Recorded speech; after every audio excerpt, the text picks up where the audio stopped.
Hi friends అందరికి, మీ అందరికి అయితే ఒకటి చూపిస్తా.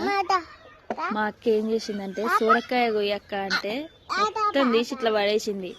ఎందుకక్క అయితే చేసినావు? అది ఖరాబ్ అయిందిరా, ఇగో ఇట్లా ఖరాబ్ అయిపోయింది, గంత ఖరాబ్ అయింది, అందుకే పడేసిన.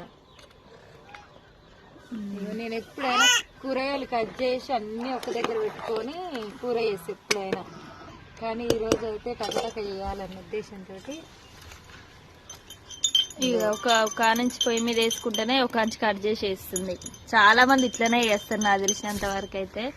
నేను అట్లా చేయను, ఎప్పుడైనా చేస్తాను, అట్లా చేయవు కానీ ఎక్కువ మంది అయితే తొందరగా అయిపోవాలని తొందరగా కావాలని కూర వండుకుంటున్నా కూరగాయలు కోసేస్తారు అలా. ఈ రోజు అయితే మాది సోరకాయ పప్పు ఫ్రెండ్స్. మరి మీరేం చేసుకుంటారో తప్పకుండా కామెంట్ చేయండి. ఈ రోజు మా అక్కకి ఇష్టమైన పప్పు పెసరపప్పు. మీరేం చేసుకుంటారు ఈరోజు?